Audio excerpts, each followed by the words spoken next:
Welcome to flavours of table. आज चलिए आप खुद ही देख लीजिए कि क्या बन रहा है। और सारी रेसिपीज़ बनाने का अपना अपना अलग अलग तरीका होता है और सभी लोग अपने तरीके से अलग बनाते हैं, तो हर तरीके को एक बार ट्राई करना चाहिए। तो इसलिए आज की रेसिपी बनाने के लिए ले लिया है एक बड़े बाउल में लगभग 1 से 1.5 कटोरी सूजी। सूजी कोई भी हो, मोटी हो, महीन हो, कोई भी सूजी चल सकती है। और उस सूजी में हम ऐड कर देंगे अब लगभग आधा कटोरी दही। दही अगर 2 दिन पुराना भी होगा फिर भी चल जाएगा, लेकिन बहुत ज़्यादा खट्टा नहीं होना चाहिए, नहीं तो टेस्ट बिगड़ जाएगा। और उस दही को सूजी में बहुत ही अच्छे से मिक्स कर देंगे। हालांकि ये दही अभी सूजी को बहुत ज़्यादा बाइंड नहीं कर पाएगा क्योंकि दही कम है और सूजी ज़्यादा है। तो इसमें इसकी जगह पर हम इसी कटोरी में थोड़ा सा पानी डालेंगे और उस पानी को सूजी में थोड़ा थोड़ा करके ऐड करते जाएंगे। एकदम से नहीं डालेंगे, लेकिन थोड़ा थोड़ा सा ऐड करते जाएंगे और सूजी को मिक्स करते जाएंगे। देखिए एक थिक सा बैटर तैयार हो गया है और थोड़ा सा पानी और डालकर इसको हम मिक्स करके और रख देंगे कुछ देर के लिए, रेस्ट के लिए। लगभग 20 से 25 मिनट के लिए हम इस सूजी को रेस्ट के लिए रख देंगे ढककर साइड में। जब तक सूजी रेस्ट कर रही है तब तक ले लेते हैं थोड़ी सी वेजिटेबल्स। जी हाँ, मैं इडली सांभर बनाने जा रही हूँ। और सांभर बनाने का सबका अपना अपना अलग अलग तरीका होता है। ज़रूरी नहीं है कि सांभर बिल्कुल साउथ की स्टाइल से ही बनाया जाए। और कोई कैसे बनाता है, कोई किसी तरीके से बनाता है। और ऐसा तो कोई जब बाउंडेशन नहीं है कि जो सब्जियां डाली जाती हैं मैं वही डालूँगी सांभर में। नहीं भाई, मैं तो नहीं डालती। मेरा मर्जी है कि मैं सांभर तो खाऊंगी पर सब्जियां थोड़ी सी अपने अकॉर्डिंग डाल सकती हूँ। तो आज मैंने सांभर में डाली है तोरी। शायद आपने इससे पहले कभी नहीं सुना होगा कि सांभर में तोरी भी डाली जाती है। तोरी मतलब वही तुरई। अ, तो इसके लिए एक तुरई को छील कर धुलकर ले लिया है, एक गाजर ले ली है, 2-3 ड्रमस्टिक ले ली हैं, थोड़ी सी लौकी, शिमला मिर्च, परवल और टमाटर। अब आप लोग मेरी बातों पे हंसेंगे ज़रूर कि सांभर में तुरई और परवल कौन डालता है, लेकिन भाई मैं तो डालती हूँ। एक्चुअल हुआ क्या कि इडली सांभर खाने का मन हुआ तो फ्रिज खोलकर देखा, जो भी सब्ज़ी अवेलेबल थी वो सारी सब्जियां निकाल ली। और सांभर ही तो बनाना है, क्या फ़र्क पड़ता है, कोई सब्ज़ी अलग भी होनी चाहिए। तो सारी सब्जियों को वॉश करके और उनको कट कर लेते हैं। बहुत ज़्यादा फाइन नहीं चॉप करना है, बस रफली ही कट कर लेते हैं क्योंकि इनको पकाना तो है ही मुझे। देखिए इस तरीके से ड्रम स्टिक को आप चाहें तो गोल गोल शेप में लंबी काट सकते हैं, लेकिन ये शीतल ने थोड़ी सी बीच में कट लगा दी थी। इसी तरीके से मोटी मिर्च को भी यूज़ किया है और शिमला मिर्च को भी यूज़ किया है। मोटी मिर्च को बीच से काट कर उसके भी बड़े बड़े टुकड़े कट कर लेते हैं। शिमला मिर्च को भी बड़े बड़े टुकड़ों में कट कर लेंगे। बहुत ज़्यादा फाइन चॉप सांभर में नहीं करी जाती क्योंकि उससे उसको पकाते हैं तो वो अपने आप हल्का सा मैश हो जाता है। इसलिए सारी सब्जियों को रफली ही कट करना है। देखिए बातों बातों में सारी सब्जियां कट गई हैं। अब ये टमाटर की बारी है और टमाटर को भी हम बस यूं ही रफली चॉप कर लेंगे।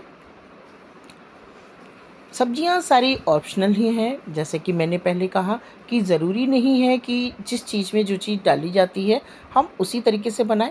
कभी कभी हम अपनी तरफ से कुछ ऐड भी कर सकते हैं, कुछ नया भी ट्राई कर सकते हैं। तो ये सब्जियां जो मैंने ली हैं, आप इसके अलावा कोई और भी सब्जियां ले सकते हैं जो आपके फ्रिज में पड़ी हों, क्योंकि सांभर में सारी सब्जियां चल जाती हैं। एक छोटा सा प्याज भी ले लिया है और प्याज को भी इसी तरीके से रफली चॉप कर दिया है बड़े बड़े टुकड़ों में। इस तरीके से प्याज को सारा कट कर लिया है। सारी सब्जियां ऑलमोस्ट कट हो गई हैं, बहुत ढेर सारी सब्जियां हो गई हैं। अब ले लेते हैं एक प्रेशर कुकर और दाल को तुअर दाल को लगभग 1 कटोरी तुअर दाल को पहले से ही बॉयल करके अलग रख लिया था। अब जो प्रेशर कुकर लेते हैं तो उस कुकर में डाल देंगे थोड़ा सा ऑयल और उसमें थोड़ी सी हींग देकर तुअर दाल को पहले छौंक देंगे और उसके बाद उसमें डालेंगे हम अपनी कटी हुई सारी सब्जियां। आप यहाँ पर पहले सब्जियों को भी सौते कर सकते हैं। दाल तो पकी हुई है, दाल को आप बाद में डालें, पहले आप सब्जियों को सौते कर लें, लेकिन मैंने बस ऐसे ही डाल दिया है क्योंकि मैं थोड़ा जल्दी में थी। इस तरीके से अब सबको बढ़िया सा एक बार सौते कर लेंगे। लगभग 2 मिनट तक कुकर में ही तड़के में इन सब चीज़ों को आपस में मिक्स करते हुए चलाते हुए सौते कर लेंगे। और इसके बाद इसमें तुअर दाल में तो नमक पड़ा हुआ था, बाकी सब्जियों के अकॉर्डिंग डाल देंगे नमक। नमक आप पहले थोड़ा कम ही डालें, बाद में चखने के बाद और डालें क्योंकि ज़्यादा ना हो जाए। साथ में इसमें ऐड कर देंगे 2 बड़ी हुई लाल मिर्च भी आप अपने अकॉर्डिंग ही डालें और उसमें ढक्कन लगा देंगे पानी डालकर जब तक सांभर पक रही है। इधर इडली स्टीमर चढ़ा दिया है और उसमें डाल देंगे लगभग 1 लीटर पानी। जब तक पानी गर्म होगा, बॉयल होगा, तब तक स्टीमर हीट हो रहा है। तब तक जो सूजी भिगो के रखी थी उस सूजी को चेक कर लेते हैं। देखिए सूजी अच्छे से सोक हो गई है, काफ़ी अच्छी बाइंडिंग भी आ गई है इसमें, लेकिन अभी ये बहुत थिक है और इतनी थिक सूजी नहीं चाहिए मुझे। देखिए काफ़ी थिक बैटर है। अब इसमें हम पानी मिलाएंगे थोड़ा थोड़ा करके,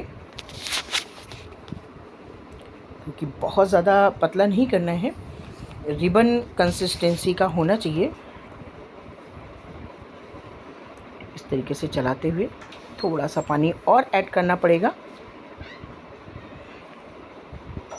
ये देखिए इस तरीके से बिल्कुल परफेक्ट बैटर रेडी हो गया है। अच्छे से मिक्स कर देंगे, बहुत ज़्यादा फेंटना नहीं है, बस मिक्स करना है। काफ़ी अच्छा बैटर रेडी हो गया है।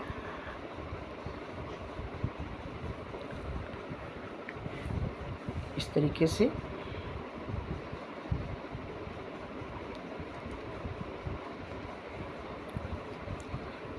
अब हम इसमें इस बैटर को रखकर इसमें डाल देंगे नमक टेस्ट के अकॉर्डिंग।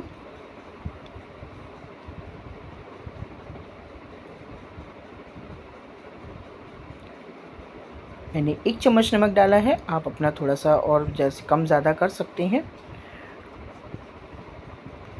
थोड़ा सा अब इसमें हम डाल देंगे धनिया मसाला।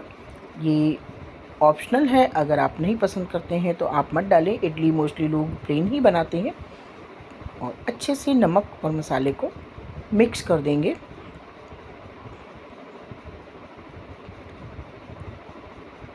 नमक की लम्स ना रहे, कहीं पर से गांठे ऐसा ना हो, कहीं पर नमक ज़्यादा हो जाए, कहीं पर कम हो जाए, इसलिए अच्छे से नमक को हम बैटर में मिक्स कर देंगे। देखिए इस तरीके से नमक को मिक्स करने के बाद अब हमने जो इडली के सांचे हैं, जो इडली मोल्ड हैं, उनको हम ग्रीस कर लेते हैं अच्छे से। ऑयलिंग करके सारे मोल्ड को ऑयल लगाकर बिल्कुल रेडी कर लेंगे ताकि इडली चिपके ना। एक ट्रिक और भी होती है इनमें, अगर हम नीचे टिश्यू पेपर गोल काट कर डाल देते हैं और उसके बाद इडली बैटर डालते हैं तब भी हमारी इडली नहीं चिपकती। टिश्यू पेपर नहीं, सॉरी, बटर पेपर डालना है। बटर पेपर की अगर गोल कटिंग हम इन सांचों में डालते हैं, उसके बाद अगर हम इडली बैटर डालते हैं तो हमारी इडली नहीं चिपकती हैं।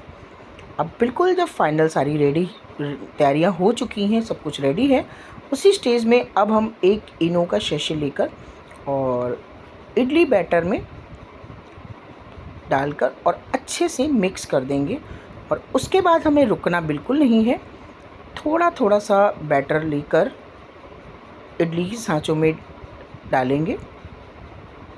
इस तरीके से बहुत ज़्यादा नहीं भरेंगे, नहीं तो उनका शेप बिगड़ जाता है, आपस में मिक्स हो जाती हैं। और गरम इडली स्टीमर में हम अपने सांचों को सेट कर देंगे। इस तरीके से ये सारी सेट हो गई हैं। अब हम इस पे लगा देते हैं ढक्कन। लगभग 15 से 20 मिनट तक इनको हम हाई फ्लेम पर कुक होने देंगे, जब तक बहुत अच्छे से इडली। अब इधर देखिए मेरे कुकर का क्या हाल हो गया है। क्या ये हाल आपका भी ऐसा होता है? दाल कुकर से बाहर आ जाती है। मेरे कुकर का तो बहुत ही बुरा हाल हुआ है। सारी सब्जियां पक गई हैं। अब इसी स्टेज में ड्रम स्टिक को बाहर निकाल लेते हैं और उसके बाद हम आप विस्कर से कर लें या आप रई से कर लें या आप पोटैटो मैशर से भी कर सकते हैं। इसको अच्छे से मैश कर दें ताकि सारी सब्जियां मैश हो जाएं। और अब हम इसमें ऐड करेंगे सांभर मसाला।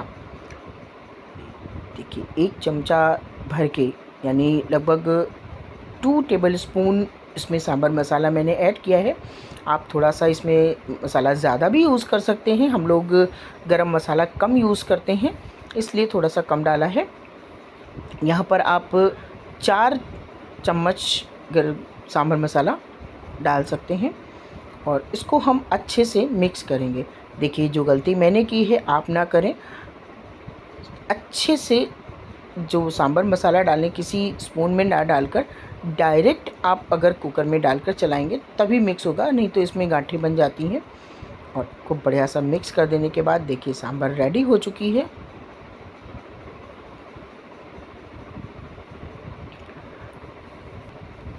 अब ये थोड़ी सी थिक लग रही थी तो इसमें थोड़ा सा पानी और बढ़ाया है। बढ़ाने के बाद अब इसको कुकर को रख देंगे गैस पर दोबारा से, ताकि खूब बढ़िया सा इसमें एक बॉयल आ जाए।